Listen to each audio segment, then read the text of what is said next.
Bienvenido, queridos espectadores, a un programa más de Historias de nuestros médicos.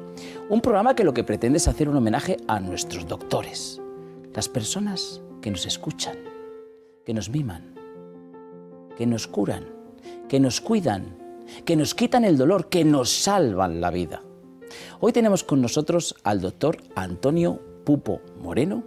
Él es un médico intensivista, viene desde Sevilla y es un médico que he hablado yo mucho en los últimos tiempos. Y él me lo dice: oye, hablas mucho de mí, porque le hemos nombrado por el tema de medir la glucosa de una manera no invasiva, del glucómetro, ¿no? Él es un amante de la tecnología y de la innovación. Enseguida vamos a estar con él y seguro que vamos a aprender muchas cosas. Pero antes vamos a dedicarle un poema. El poema le he titulado A un médico de alma y entrega. Naciste en Sevilla, tierra de arte, en el 57 al compás del aire, hijo de Manuel que partió temprano, pero dejó en tu pecho su huella y su canto. Desde joven, el bisturí en tu mano, urgencias y vida en cada paso. En el Virgen del Rocío, luz incansable, sanando heridas, domando el caos. Horas y horas en el quirófano, luchando a muerte contra el destino, con un pulso firme y un alma en vela. Fuiste esperanza, fuego divino. Semana Santa en tu sangre arde, vives su esencia con fe constante, como un cirujano del alma y cuerpo, bordando milagros en cada instante. Innovador, de mirada amplia, ciencia y entrega en justa danza. En tiempos oscuros, en la pandemia, fuiste refugio, salvaste almas. Junto a Concha, amor sincero, y dos estrellas que son de tu cielo. Marta, que impulsa con su trabajo nuevos caminos para el cuidado. Beatriz, que inmortaliza la vida con luz y arte en su gran mirada. Hoy te celebro, médico noble, que en cada vida dejas tu marca. Luchas por mucho más que la cura, prevención, conciencia y esperanza, salud mental, vida y equilibrio, nutrición, tecnología y templanza. ¿Qué tal, doctor? Muchas gracias, Adolfo. Realmente, ya ser médico a mí me exige cierto nivel de discreción, pero este tipo de cuestiones, bueno, yo no me veo reflejado en todo lo que has dicho. Yo creo que has mentido bastante, ¿eh? Y bueno, como médico, fundamentalmente, mi gran aspiración desde niño era serlo y serlo en un gran hospital, pero sobre todo con una condición, que era mi ilusión, que estuviera al lado del campo del Betis, ¿sabes? Anda, ahí vamos a hablar, porque naces en Sevilla. Oye, dentro de Sevilla, yo sé que os definís, a ver, que a lo mejor meto la pata, rocieros, de la Macarena, trianeros, de Semana Santa, del Rocío. ¿Tú dónde encajas en todo esto, o todo un poco? Yo no encajo en ningún aspecto exclusivo. O sea, yo realmente me siento muy del sur por dentro, aunque he viajado mucho, he visitado muchos países, he estado como visitante en algunos hospitales por todo el mundo y no me siento ni de un sitio ni de otro. De hecho, yo he vivido una época en Sevilla en una orilla y luego ya cuando tuve cierta independencia económica me trasladé a la otra. Yo creo que un poco, no por sacar a una ni a otra, sino por enriquecerme de ambas, ¿no? Yo soy de Sevilla, pero también soy muy de Triana. O sea, que de las dos, no soy tienes... soy de las dos. ¿Y eres rociero de los que van a...? Pero soy rociero y no soy romero. Ah, o sea, no es de ir a... ¿no? O sea, no hago la romería, pero sí voy al rocío, porque el rocío cuando realmente para mí es una revelación es cuando está quieto, cuando no hay nadie, en la soledad. Eso sí, además hay una cuestión fundamental, que como decían las viejas, ¿no? Las abuelas del rocío, ¿no? Como te mire la Virgen, como te mire, ya no dejas tú de faltar al rocío. Ah, qué bonito, qué bonito. Oye, tu padre, Manuel, muere joven, ¿verdad? Además sí, de murió joven. Una causa... Sí, fue una cuestión de un accidente y tal, y falleció relativamente joven. Yo tuve pocas posibilidades de relacionarme con él porque fue muy precoz, ¿no? Murió antes de los 40 años, ¿no? Fíjate. ¿Y qué recuerdos tienes de esa Sevilla cuando tú eres jovencito? Una Sevilla muy distinta, ¿no? Supongo es tan viva y tan... Es que ha cambiado tanto todo, ¿Ah, ¿verdad? sí? Ha cambiado tanto todo. La Sevilla era una Sevilla completamente distinta, ¿no? Pero sobre todo, ¿sabes? Cuando yo hablo con mis amigos y hablo de lo que le falta a este momento, a esta sociedad, y lo que en aquel momento había en esa sociedad, el sentido de la prosperidad. O sea, yo pertenezco a una generación donde... Te voy a dar un detalle. Yo estudié en un colegio salesiano y éramos 29 alumnos en mi clase. De los 29 alumnos, 26 somos universitarios con carreras terminadas y 4 son catedráticos. O sea, eso hoy en día es imposible. Y bueno, proveníamos de la clase media. Había quien trabajaba en una oficina, pero su obsesión es que su hijo, Miguel, Emilio, al final terminaran siendo abogados como don fulano, o médico, o arquitecto. Y esa era la España de la prosperidad, donde todo el mundo sabía que al día siguiente había que hacer algo más, ¿no? Pero que había un futuro para todo el mundo. Y eso es lo que yo creo que en esta sociedad falta y, bueno, afortunadamente nosotros hemos vivido con esos conceptos y esos valores, ¿no? Sí, que verdad. Yo echo mucho de menos, ¿no? Pero le falta a las personas, les faltan a la familia, les falta al país y les falta todo, ¿no? Es que es verdad que nos creábamos como que los padres lo que a lo mejor no habían podido tener ellos, ¿no? Me refiero a nivel de estudios, era, oye, venga a estudiar, venga, o sea, sin haberse formado, tenían como una idea muy Pero no importante. Era la prosperidad económica. No era la prosperidad económica, ¿eh? No era esa, no era esa. Que esa sociedad no era tan capitalista o tan materialista como la de ahora. No era tan consumista, no nos faltaba de nada. No, y además teníamos esa capacidad de repartir, ¿no? O sea, que de hecho en las familias numerosas se veía mejor que yo, que por ejemplo era hijo único, ¿no? O sea, mis amigos tenían más diversión, ¿no? Y compartían más cosas, ¿no? En lugar de una bota de fútbol tenían 3 pares, ¿no? O sea... ¿Y bético desde pequeño? Siempre. Sí. Es una religión, eso es algo que Dios te elige, ¿no? Y sobre todo esta semana que venimos muy arriba. Muy arriba, ahí estáis. Oye, ¿y cómo te derivas hacia el campo de la medicina? Bueno, no sé, yo creo que eso es algo que... Yo nací con eso, o sea, con una inclinación fundamental, ¿no? A mí me parece que sigue siendo, ¿no?, la profesión más bonita del mundo, ¿no? También es verdad que en aquella época cuando era joven, conocí a algunos médicos y bueno, me parecía que ser médico pues te daba y te proporcionaba un cierto prestigio social, bueno, una mínima, al menos, por lo menos moderadas, ¿no?, garantías económicas, nada que ver, ¿no?, con lo que luego he comprobado, ¿no? Ni hay prestigio social ni hay garantías económicas. Pero bueno, en definitiva yo creo que estar cerca de las personas, poder aliviar el dolor, ¿no?, y tener como eso, fundamentalmente el epicentro al que dedicas toda tu vida, me parece que es la cosa más maravillosa, ¿no? Volvería a ser médico otra vez, ¿no? Qué bonito. Y tú, creo que desde ya del segundo año de medicina, ya estabas ahí con el bisturí y estudiabas después, ¿no? O sea, que realmente no es como ahora, que bueno, te estudian 6 años, que no ven prácticamente un paciente, ¿no? Sí, yo mi inclinación por estar en el hospital fue muy precoz. O sea, había posibilidades de, como estabas estudiando la carrera, de ir a alguna cátedra y solicitar ser, digamos, alumno interno, y bueno, rápidamente entré al principio a una cátedra de patología médica dedicada un poco a la alergia, pero inmediatamente me llegó la noticia de que acababa de aterrizar un cirujano cardíaco que venía de la Universidad de Stanford en California. La Universidad de Stanford y esa zona es donde trabajaba Chung Wei, que es el padre de los trasplantes cardíacos. Y bueno, para mí, aquí en aquella época, con el tema del trasplante y tal, me parecía algo... siempre he sido una persona con una tendencia a la innovación, me parecía algo, una enorme oportunidad. Y claro, me pasaba todo el tiempo que podía, me pasaba en un quirófano, intentando ayudar a una intervención determinada. O sea, ver pacientes he visto mucho a lo largo de mi vida, porque prácticamente he pasado muchos años metido en hospitales, ¿no? De hecho, hace no mucho, ¿no?, pues hice un recuento del número de guardias que había hecho y sumé las guardias por hora, y han sido 6 años enteros de mi vida los que han sido solo guardias. Solo guardias. Solo guardias han sido 6 años, o sea, 6 años de mi vida han estado permanentemente de guardia en el hospital. Eso es lo que fundamentalmente hace un médico intensivista, porque a mí me gustaría que nos aclararas, porque algunos a lo mejor no lo sabemos, intensivista y medicina interna, ¿cómo va? ¿Es lo mismo? ¿No es lo mismo? No tiene nada que ver, no tiene nada que ver. La medicina interna es una especialidad finalizadora. Nosotros los intensivistas somos una especialidad intermedia, ¿no? Somos un servicio, digamos, que presta atención a otras especialidades, ¿no? El objetivo fundamental, algunas veces lo digo a mis residentes, ¿no? Porque está muy claro cuando uno dice yo soy cardiólogo, está claro que su órgano es el corazón. Soy nefrólogo, su órgano es el riñón. Soy endocrino, ya sabes, el páncreas, el tiroides, eso es.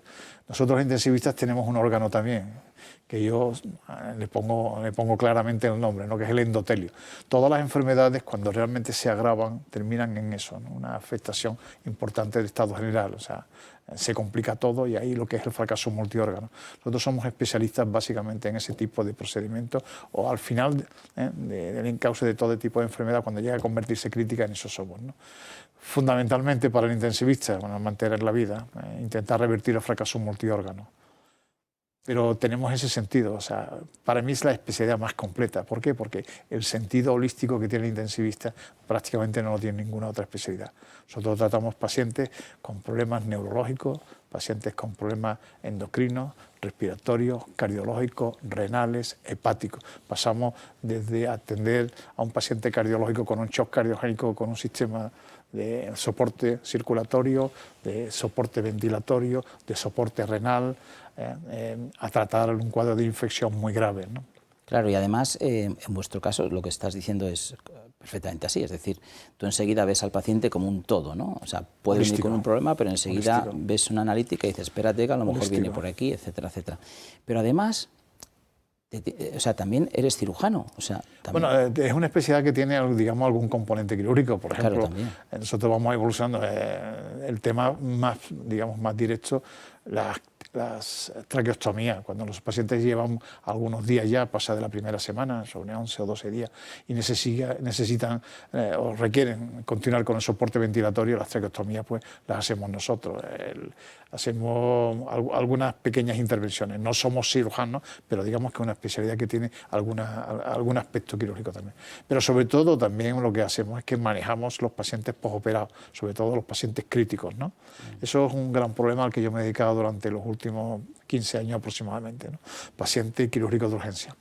Y cuando vamos a una urgencia, ¿el que te atiende es un intensivista? No. Habitualmente es un médico especializado en medicina de urgencia que hoy ya recientemente se ha considerado ya como especialidad, ya es un urgenciólogo, ¿no?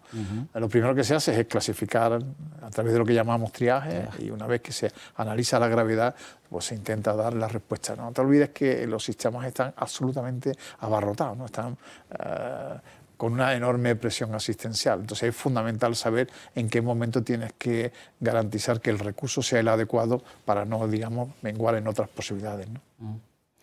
Ahora, quiero entrar un poquito en el tema, porque creo que ahora hace 5 años, ¿no? que sí, estamos... Esta semana, ¿no? No sé, efectivamente.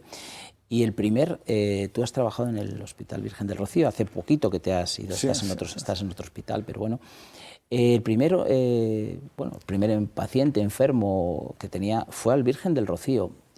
Cuéntanos un poquito sobre el COVID. El COVID fue tremendo. O sea, yo esta semana he escuchado algunos comentarios de compañeros intensivistas de otras ciudades de España, otros hospitales. Y bueno, yo creo que al final es común la sensación, ¿no? Nosotros tenemos un chat, ¿no? Donde nos comunicamos digamos, las cuestiones de funcionalidad del servicio, donde se emite, digamos, alguna información respecto a la organización. Y bueno, ya estábamos pendientes de que algo estaba ocurriendo, ¿no? Digamos que interpretar lo que estaba ocurriendo todavía era, digamos, con un nivel de incertidumbre muy poco preciso, ¿no? El primer día que yo vi en el chat que efectivamente se había confirmado que un paciente que habíamos ingresado con una fiebre y tal, en unas condiciones determinadas, que procedía de China, que se había conseguido hacer una PCR y dio positiva, era un COVID. Y ese día, pues, me coloco mi casco, me voy en moto hacia el hospital. Mi primera sensación de verdad es que iba a la guerra. Es que iba a la guerra. Sabías que algo gordo venía, ¿no? No, que iba a la guerra. Que iba a la guerra. Los primeros días de esa enorme incertidumbre sobre cómo atenderlos, sobre, digamos, qué nivel de protección deberíamos de tener los médicos para no salir, digamos, enfermos también o contagiados, ¿no?, de la enfermedad, fue tremendo, ¿no? Pero bueno, a mí hay una cosa realmente que personalmente, ¿no?, me duele mucho, ¿no? Es que justificar los hechos, ¿no?, una vez que han ocurrido, y criticarlo y censurarlo, me parece realmente muy atrevido, ¿no? Por eso digo, ¿no? Cualquier situación de estas características, y estamos hablando de que ocurrió casi lo mismo en todos los países. Nos vimos desbordados por una avalancha de pacientes enormes, con unos recursos, bueno, que teníamos garantizados, porque en aquel momento planteábamos que la medicina era más crónica que aguda. Y de buena primera encontramos una avalancha, ¿no?, de personas agudas, ¿no?, con necesidad de soporte ventilatorio. Ningún país, por mejor o peor renta per cápita, tuvo la posibilidad de, en un momento dado, de dar la respuesta adecuada. Entonces, como te decía, ¿no?, pues hablar y opinar desde la generalidad hacia lo particular me parece a veces muy atrevido y poco justo, ¿no? Yo creo que la respuesta que se dio por todo el mundo, supongo que habrá habido personas que hayan usado, como los medios de comunicación ponen de manifiesto continuamente, hayan utilizado la epidemia de COVID con motivos totalmente no justificables, ¿no? Pero en general el comportamiento fue tremendo. Yo he visto chicas que terminaban enfermería y que después de terminar enfermería su primer trabajo era entrar en una unidad con pacientes con infección por SARS-CoV-2, por COVID, ¿no? Arriesgar su vida, ¿no? Yo tengo en mi familia médicos que han muerto como consecuencia del COVID, infectados por el COVID. ¿Y tú, en ese caso, tú tenías miedo o no lo pensabas? O... Bueno, el otro día en un pueblo de la costa de Alicante, justamente en el puerto deportivo, había una pequeña virgen y tal, y un azulejo que decía: el que no sabe rezar, que coja un barco, que se meta en estos mares y verá que rápidamente aprende, ¿no?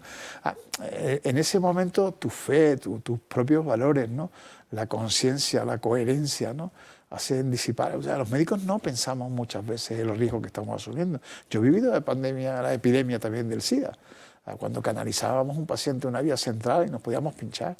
Pues, teníamos ese miedo cuando intubábamos un paciente con una infección con SIDA, ¿no? Teníamos siempre ese miedo, pero bueno, no lo piensas, es tu trabajo, Hemos asumido que tenemos un riesgo con nuestra vida, ¿no? Y el médico intensivista, Antonio, corrígeme si no es cierto, tienes que tomar bastantes decisiones que son la vida o muerte y que tenéis que elegir quién sí, quién no, cómo hacerlo. O sea, quiero decir que estáis viviendo sobre algo que estáis decidiendo sobre una persona, sobre una familia. Eso... Este es un tema que es complicado, ¿no?, exponerlo, ¿no? Yo creo que para que sea entendido más fácilmente, todo lo que yo tengo que practicar, ¿no?, llevar a cabo como intensivista en un paciente crítico y grave, debe tener suficiente justificación y debe tener suficiente evidencia de lo que yo voy a hacer, va a garantizar no solo el tiempo de vida, sino la calidad de vida. Hacer cosas un paciente cuando se carece de la evidencia suficiente de que es útil para el paciente es llevar a cabo un acto fútil. Y tanto dejar de hacer como hacer innecesariamente son los dos polos de la mala práctica clínica. Entonces, está claro y es obvio que tenemos que tomar decisiones fundamentalmente orientadas a qué es lo mejor para el paciente. Entonces, es algo, y son situaciones muy complejas donde el intensivista siempre se mueve con absoluta profesionalidad, como comentábamos, ¿no? Eso nos exige a nosotros, pues, debatir mucho sobre las posibilidades que los pacientes tienen para curarse, para superar ese problema. Piensa también una cosa, y es mi modo personal de verlo. Nosotros no salvamos la vida. Nosotros lo que intentamos, los médicos en general y particularmente los intensivistas, es eliminar todo aquello que un individuo, una persona tiene para que le evita recuperar su salud. Si yo tengo una persona que ingresa, pues, por ejemplo, por una neumonía, desarrolla un cuadro de sepsis grave, con una disfunción de órganos, si yo soy capaz de eliminar esa bacteria, probablemente recuperará la salud porque ese individuo tiene salud de base. Pero si es una persona inmunodeprimida, básicamente, o con un cáncer terminal, donde ya no tiene defensas de ningún tipo, esa persona, detrás, ¿qué es lo que tiene? Entonces, ahí tenemos que medir muy bien los pasos, porque está claro que hay muchos conceptos que tienen luego que revertirse. Pero en general tenemos que sopesar muy bien si realmente el acto es fútil o no es fútil, si realmente tenemos ciertas garantías, o a veces hay que incluso arriesgar buscando una garantía o una posibilidad de salud o de recuperar la salud en ese paciente.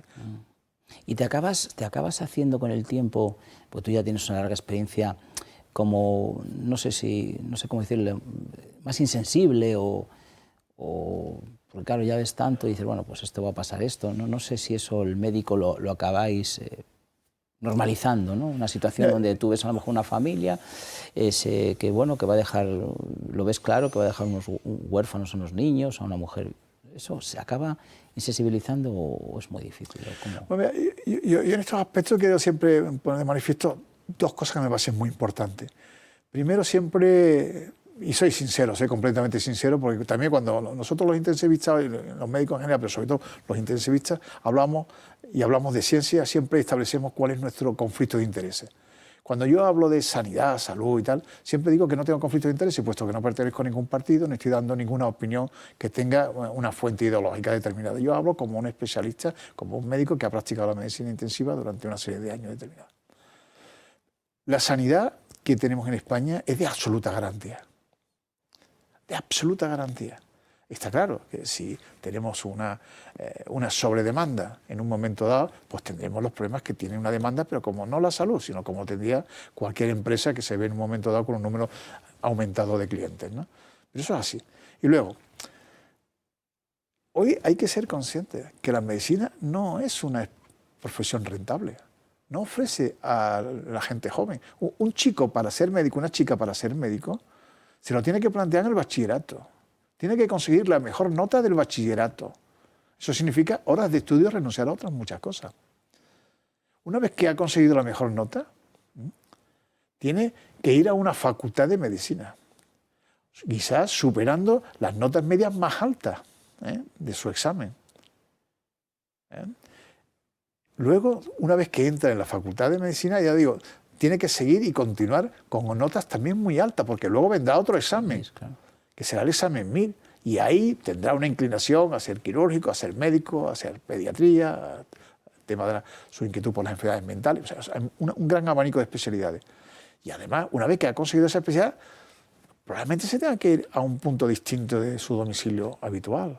Se tiene que ir a otra ciudad y empezar una vida distinta ahí. Estamos hablando que cuando has terminado la especialidad han transcurrido muchos años. Y el beneficio después de tantos años, ¿cuál es? Entonces, la sensibilidad y los valores de la gente que hoy va todavía a las facultades de medicina y de los médicos jóvenes es altísima en relación con el resto de otras carreras y de otras profesiones. Es altísima. Cuando nosotros somos jóvenes, estamos muy obsesionados con la técnica, con las posibilidades que hacemos. Tú me comentabas que a los estudiantes de medicina les gusta dar puntos y tal. Bueno, eso sí, claro, desarrollar, descubrir nuevas tecnologías, nuevos aspectos de la medicina, sobre todo ahora mismo en el mundo de la innovación, como se está desarrollando tan rápidamente. Eso es importante.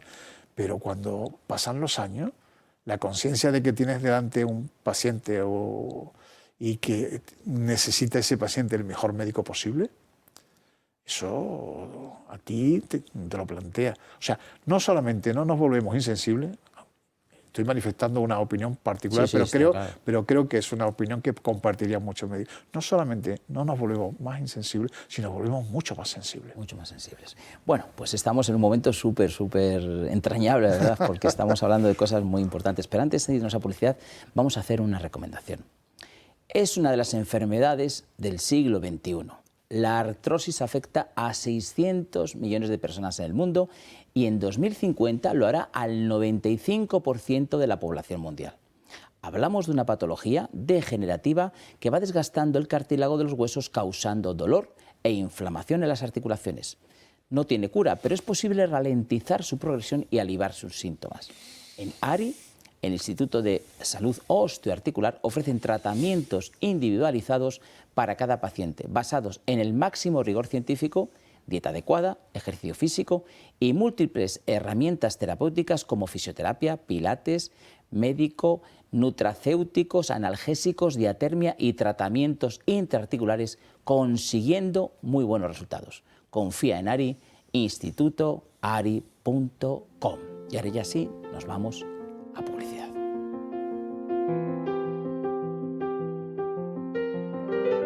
Las enfermedades cardiovasculares causan 18 millones de muertes al año en el mundo. En nuestro país, anualmente se producen más de 50.000 paradas cardíacas, 30.000 fuera de los hospitales, en nuestros propios domicilios. Para estas situaciones en las que hay que actuar tan rápido, elige los desfibriladores de Protege tu Vida. Fáciles de utilizar porque son muy intuitivos y son nuestros mejores aliados. Nos permiten salvar nuestro corazón y no dañar el cerebro en estos primeros minutos vitales. Llama ya al 900-730-061 y consíguelo. Protege tu vida y la de las personas que más quieres.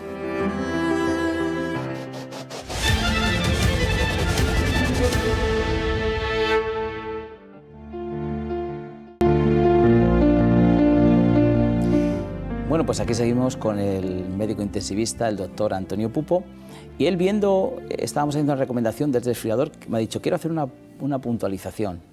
Dinos, Antonio.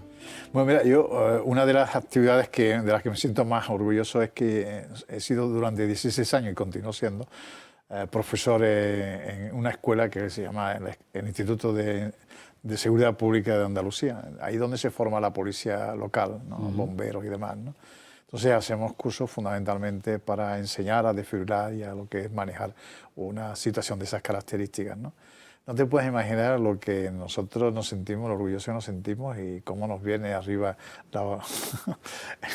la satisfacción cuando algún policía local lo vemos exactamente o bien por la prensa o bien porque nos hace llegar la información de que ha conseguido desfibrilar. Hemos conseguido que los vehículos de la policía local ya muchos vayan dispuestos de desfibriladores, que los desfibriladores, porque fíjate, una curiosidad que es importante transmitir. Las paradas cardíacas que se producen dentro del hospital obedecen a una patología determinada y habitualmente no es cardíaca, ¿vale? Es como consecuencia de otra.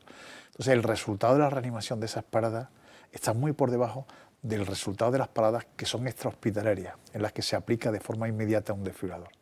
Entonces, la posibilidad, yo creo que además se ha generado algo conveniente, que es abaratar el costo y sobre todo simplificar el uso. El desfibrilador semiautomático, se llama semiautomático porque hay que darle a un botón.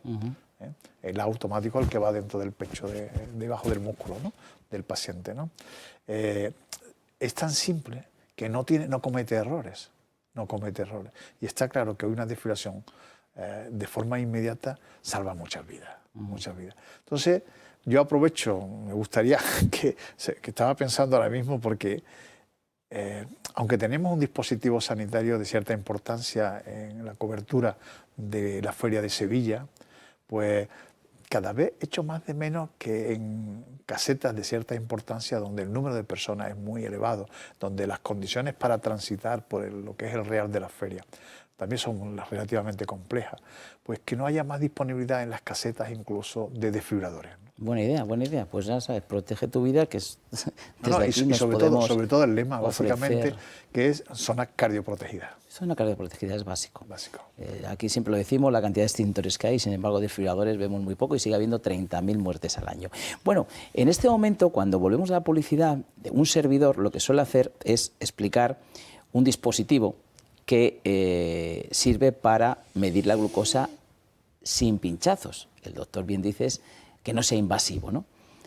Y hablo además del doctor Antonio Pupo y sus estudios en el Hospital Virgen del Rocío de Sevilla y en Sevilla con unos ingenieros que ha estudiado. Pero hoy, como le tenemos aquí, pues le dejo abierto completamente a que él nos explique, porque además va a ir todo con esa filosofía que es un cambio de paradigma en la medicina, que vamos a hablar esta segunda parte de la entrevista, pero vamos a empezar por eso, por este dispositivo no invasivo Cuéntanos un poco cómo se fraguó la historia y cómo has hecho los estudios y todo, Antonio. Bueno, esto es una iniciativa fundamentalmente tecnológica que viene de la Escuela de Ingenieros y básicamente el objetivo era tener una herramienta que permitiera determinar el nivel de azúcar en sangre, pero sin tener que pinchar ni obtener una muestra de sangre. Entonces, pues la tendencia en los últimos 10 años es hacia la no invasividad. Y por otro lado, pues es tan prevalente la hiperglucemia o la diabetes, sobre todo la tipo 2, ¿no? Es tan prevalente que se estaba casi convirtiendo en una necesidad, ¿no? Pero también quiero decirte que el desarrollo ha sido un desarrollo que ha costado mucho, porque lo han intentado empresas muy potentes, ¿sí?, con inversiones exageradamente grandes, y no han conseguido. Recientemente, en una reunión que tuvimos con uno de los principales y de los más importantes estudiosos del mundo de la espectroscopía, ¿no?, en la Universidad de Cambridge, nos felicitó por ser, digamos, el grupo que más se había acercado a la determinación de la glucemia a través de este sistema que llamamos NIR, ¿no?, que espectroscopía de ondas cercanas al espectro del infrarrojo, ¿no? ¿Tú lo que hiciste, Antonio, es cogiste una serie de, o sea, en el Hospital Virgen de Rocío de Sevilla fue así, hicisteis analíticas, ¿no?, de sangre, y luego, claro, era donde vosotros contrastabais si realmente esa analítica coincidía. Cuéntanos, fue así, ¿verdad? Bueno, esto tiene un desarrollo que es un desarrollo óptico determinado, ¿sí?, tiene un desarrollo de software, de hardware, pero luego también tiene inteligencia artificial aplicada, ¿no? Nosotros tenemos un algoritmo y en base al número de determinaciones que se van haciendo, se va enriqueciendo el nivel, la sensibilidad y la especificidad respecto a la determinación no invasiva, ¿no? Entonces, lo que hemos hecho, pues hemos hecho miles y miles y miles de determinaciones comparando. Tenemos una gráfica, sí, si podemos ver ahora. Porque, verá, el lanzar un dispositivo, como puedes ir a Internet, a Google y poner glucómetro no invasivo y bueno, no, es verdad. O sea, hay miles, ¿no? No tienen el desarrollo, ni tienen la constatación, ni la validez detrás, ¿no? ¿Por qué? Porque se nos exige un nivel determinado de precisión y esto se hace en base a una norma, que es la norma ISO 15197, que exige que tengamos, si hacemos en esa gráfica tú ves, ¿no?, una predicción de la concentración. Los y una puntitos referencia. Cada uno es como una son persona, determinaciones, ¿no? Es una determinación, claro. Entonces tú tienes que tener que esos puntos coincidan con una serie de áreas determinadas. O sea, la precisión y la concordancia deben de ser máximas. Entonces, te pide la ISO esta 15197 que tenga aproximadamente por encima del 98, casi el 99% en las zonas que llamamos A y B. O sea, que estemos asegurando en ese sentido y en ese rango que las medidas son precisas, ¿no? Entonces, ¿qué ocurre? Hombre, como toda herramienta tecnológica de características tan complejas, esto necesita unas condiciones de determinación muy concretas, muy concretas. Entonces, es lo que llamamos ruido. Se ha ido trabajando mucho respecto al ruido y se ha ido consiguiendo que cada vez tengamos un número muy alto, como digo, está prácticamente ya en el 99% de exactitud en cuanto a las medidas. Tanto en rangos de normalidad como en rangos por encima de 250 e incluso por debajo de 80, o sea, que son las zonas. Ahora bien, esto no es un análisis de la glucemia. Esto es un dispositivo que monitoriza la tendencia y sobre todo la glucemia en un momento determinado. ¿Ventaja que tiene? Pues la participación de la persona. ¿Por qué? Porque si yo tengo un dispositivo que ni siquiera veo y no conozco la lectura, sino simplemente pues, se queda almacenado en una nube determinada, no me hace partícipe de lo que realmente me está produciendo una disglucemia, que es como a mí me gusta llamarlo. Porque lo importante no es tener en un momento dado 250 y luego 80 o 110, sino es saber en qué tiempo, cuál es la durabilidad de ese rango objetivo que yo quiero mantener la glucemia de un paciente. Y luego, pues, hablábamos, ¿no? Yo decía que la mejor definición de salud que conozco de todo lo que he leído es una que he leído recientemente de un autor de un libro maravilloso, que es un catedrático de biología y de bioquímica y biología molecular, que dice que la salud es el silencio del cuerpo. Qué cierto es. Cuando el cuerpo no dice nada, Cuando el cuerpo es que no está dice bien. nada, Es que está bien. Oye, mira, voy a hacer antes, para que mucha gente dirá, bueno, y el glucómetro, hay personas, porque el 50% de las personas son diabéticas y no lo saben. Obviamente. Es decir, si no os habéis medido nunca la glucosa, os recomiendo que os la midáis. Igual que medís la tensión y dices, yo no soy hipertenso, pero si no te la mides, no lo sabes, ¿no? Entonces, la parafernalia que hay que montar, por eso yo desde el momento que te conocí, Antonio, y me explicasteis el proyecto, dije, esto lo tiene que conocer todo el mundo. La parafernalia de una persona que se mide la glucosa con un glucómetro normal, el de pinchazos, es la siguiente. En primer lugar, tiene que coger un algodón y alcohol, darse en el dedito, agilizarlo bien para que vaya a salir sangre, entonces las manos frías no sale. Después coger una lanceta, regularla y pinchar. Que hay veces que la lanceta pincha mucho y duele mucho o pincha poco y no sale sangre. Con lo cual, y luego cambiar la lanceta, etcétera. Luego tiene que coger una tira. Esa tira ponerla en el glucómetro. Con esa gotita de sangre ponerla aquí y ya tenemos la medida. Y tenemos una medida que ha sido en un momento determinado. Imagínate por la mañana. Pero eso no quiere decir que durante el día luego no vayas a tener el azúcar bien o mal. Entonces, ¿qué diferencia hay cuando tenemos un glucómetro como el que vosotros habéis sido capaces de sacar a la luz y que la gente tenga? Que yo me lo coloco en cualquier momento del día, doy un botoncito primero ha habido que calibrarlo con 10 medidas, etcétera, pero eso ya lo explicamos todo. Lo miro con mi aplicación que tengo en el móvil y ese es en este momento lo que tengo. Imagínate que voy a ir a correr, a pasear. Y digo, ostras, pues estoy un poquito bajo de azúcar. Pues igual me tomo un platanito, me tomo algo antes de salir, ¿no? Porque digo, o lo miro y digo, estoy alto y voy a tomarme un arroz. O sea, es la manera que tengo de controlar la glucosa, porque yo no sé si estás de acuerdo conmigo que una diabetes bien controlada realmente no daña. El problema de la diabetes es cuando no se controla, ¿no? Entonces, fijaros qué diferencia hay. De verdad, Antonio, yo siempre digo, y además te nombro, dices tú, me estás nombrando mucho, me estás haciendo famoso, pero es que es verdad, es que es la persona que has creído en esto y que ahora vamos a hablar de muchas más tecnologías, pero que has conseguido algo que es un suplicio para mucha gente o algo que todavía nadie ha pensado en hacerlo. El otro día un oftalmólogo, Mariano Rollo, decía, es que he mirado la retina con un fondo de ojo y tenía una retinopatía, y le he dicho, ¿usted se ha mirado el azúcar? Y dice, no, y es que tenía diabetes, ¿no? Así que, de veras, te doy la enhorabuena a ti y a todos los científicos. Ya saben que hay un teléfono que tenemos donde pueden llamar y preguntar todo, pero yo creo que es un campo a revolucionar muy importante. Luego también, a ver, a mí tu manera de pensar, a mí me encanta, ¿no? Porque cuando tú hablas de la medicina de la salud, de la medicina holística, cuéntanos, es un cambio de paradigma. Explícanos, porque estamos muy determinados a curar una enfermedad. Pero realmente la medicina no va por ese lado, ¿verdad, Antonio? Bueno, yo creo que ahora mismo yo creo que la tecnología, el desarrollo tecnológico también nos está haciendo reflexionar sobre muchos aspectos, ¿no? Pero hay una enorme división ahora, ¿no? O sea, podemos practicar la medicina para la salud o seguir apostando por la medicina para la enfermedad. La medicina para la enfermedad está consiguiendo, bueno, pues triunfos notables, ¿no? Hoy, por ejemplo, somos capaces de combatir la leucemia, ¿no? con células CAR-T, ¿no? Hemos conseguido, pues, tratar enfermedades infecciosas, ¿no? Sabemos que el virus hoy en gran medida puede beneficiarse, ¿no? de un tratamiento concreto, ¿no? Pero realmente cada vez hay más enfermedades. Según el nuevo código CIE 11, que es un código internacional donde se determina el tipo de enfermedad, ¿no? Se conocen, ¿no? Pues creo que hay 17.000. 17.000. Todavía no conocemos realmente por qué se producen las enfermedades. O sea, tenemos una incertidumbre realmente por qué se producen las enfermedades. Hay muchas teorías y podemos hablar de todas ellas. ¿Por qué se producen?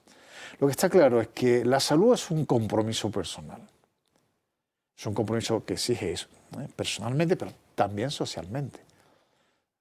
Yo te comentaba, pues, de los miles de millones, ¿no? de células que están todo el día, ¿no? trabajando, y dentro de ellas, pues, su genoma está fabricando proteínas y está elaborando, pues, mediadores y demás.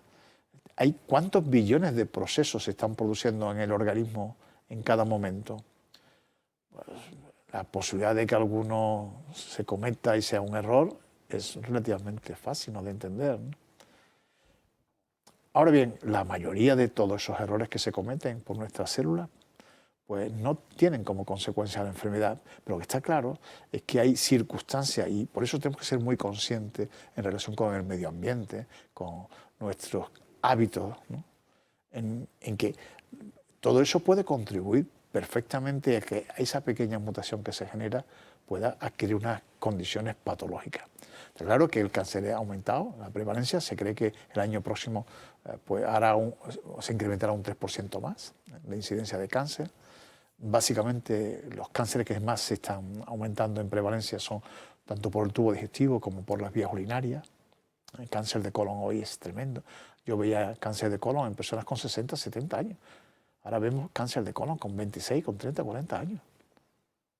Eso es increíble, eso es increíble. Entonces, por eso digo que es un compromiso personal. O sea, si yo sé exactamente que mi cuerpo no me está hablando, si yo sé que necesito una dieta saludable, si yo sé que mi organismo, que tengo algo que luego estamos comprando en la farmacia, que es la melatonina, si lo fabrica mi cuerpo. Lo que pasa es que la luz artificial, produce una división de la secreción de melatonina. Si yo tengo unas horas determinadas de trabajo, otras las dedico al ejercicio físico, al bienestar emocional. Eso es fundamental, Importante, porque la salud es el equilibrio. La salud es equilibrio.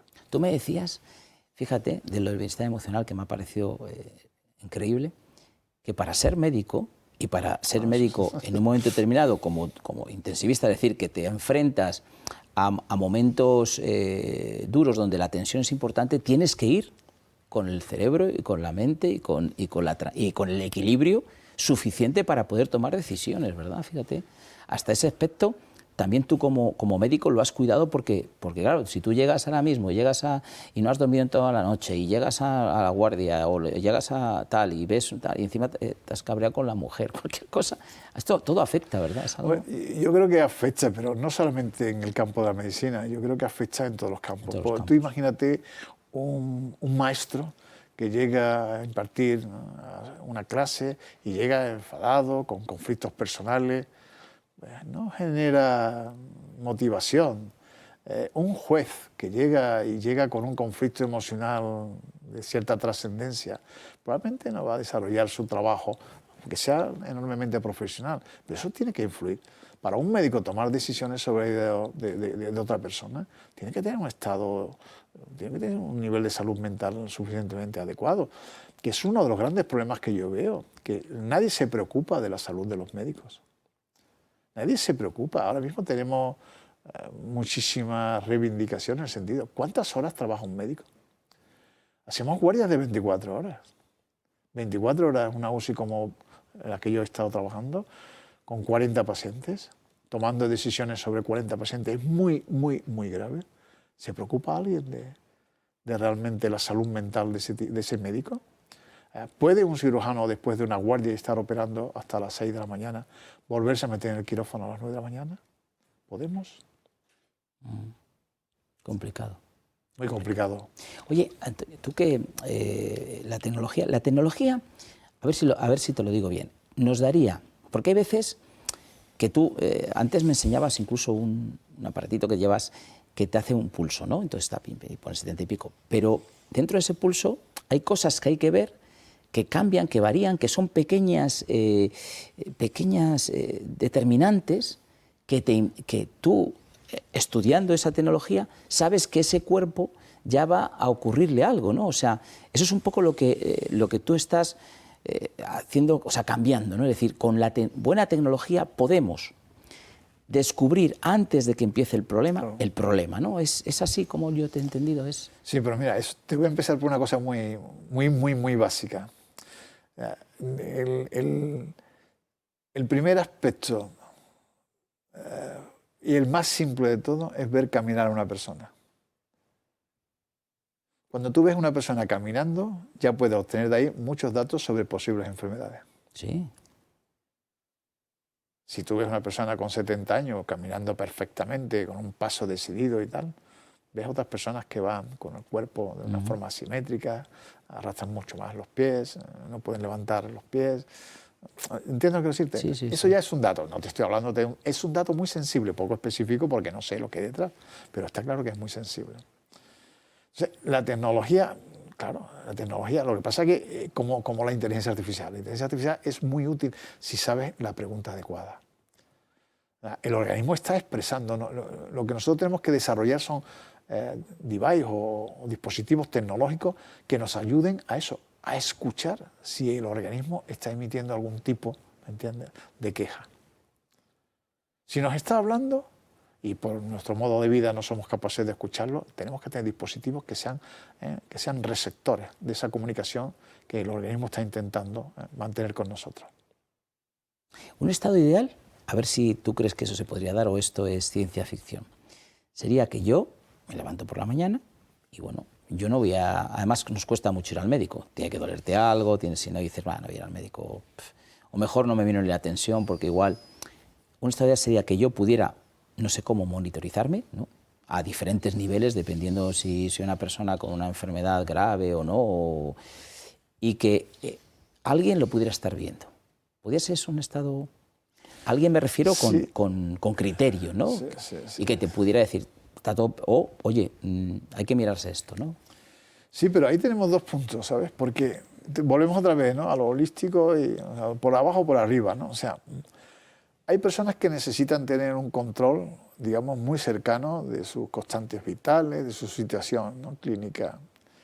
Pero lo que no podemos es obsesionar a la población con encontrar enfermedades, porque, Ya, claro. porque hay Arthur Adler, que es un personaje en el mundo de la salud y de la medicina, dice, hoy con los desarrollos tecnológicos creo que es imposible certificar que una persona está completamente sana. O sea, las posibilidades de demostrarlo van a ser muy difíciles. Ahora, hay una cosa que he hecho de menos y hemos hablado en alguna ocasión. Lo que nosotros teníamos antes, el médico que conocía a mi abuelo, a mi abuela, a mis padres, que sabía todo lo que realmente iba de la carga de enfermedad que teníamos, que conocía nuestros hábitos, que conocía incluso nuestros recursos económicos, lo que podíamos, lo que no podíamos, todo eso. Entonces, tener una persona y un médico que conozca todo lo que es, digamos, el bagaje genético que tú vienes, con el que vienes, incluso, que suelo decírselo algunas veces a algunos amigos míos, ¿no?, que dicen, me han encontrado hipertensión, digo, ¿y tu padre es hipertenso? ¿No? Sí, sí, ¿qué toma tu padre? Pues toma tal medicación, digo, pues es la que te viene a ti bien.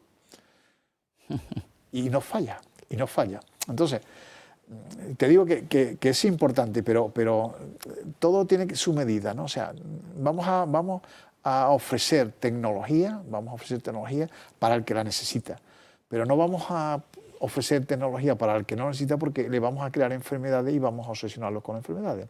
Ahora bien, que hay que revisar y que hay que tenerla suficiente, si uno la tiene, mejor, y si uno no la tiene, puede acudir a un centro médico, a un médico, la capacidad de escuchar si nuestro cuerpo realmente está hablando o no está hablando.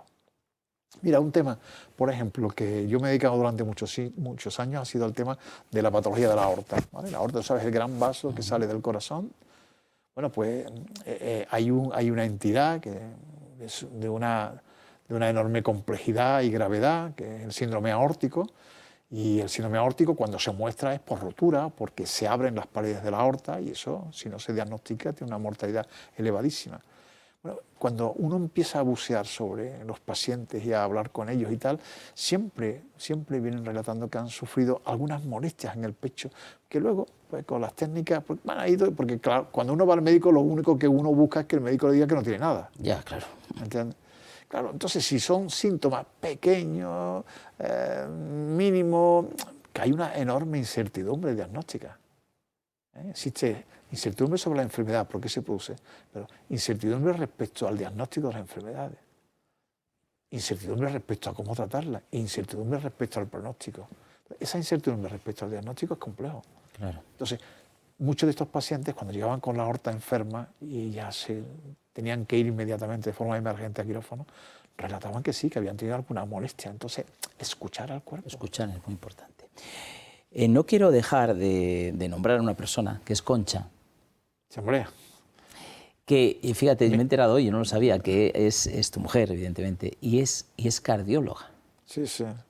O sea, y tú me decías una cosa que me ha parecido súper curiosa cuando, antes de empezar, que me decías, es que me ha dado esa tranquilidad que hablábamos, de que el médico tiene que llegar con tranquilidad. Dice, claro, al tener una... Yo busqué una mujer que fuera médico, para que así... Bueno, uno no busca. Bueno, te busca la mujer a ti. La mujer uno encuentra, ¿no? Uno encuentra, bueno. Y es verdad, ¿no? Que esa, no sé, yo creo que esa tranquilidad, que entender, porque entender a un médico, vivir con un médico no es fácil si no eres médico, porque no... o sea, lo que tú has dicho, guardias, no estar cuando hay que estar, preocuparse, no ganar mucho dinero, hay que decirlo todo. O sea, todas estas cosas, yo creo que esa media naranja te la ha dado. Además, creo que Concha además es muy... que hasta si mueves una sartén te la localiza, que la has movido, ¿no? Hombre, como médico es mejor que yo.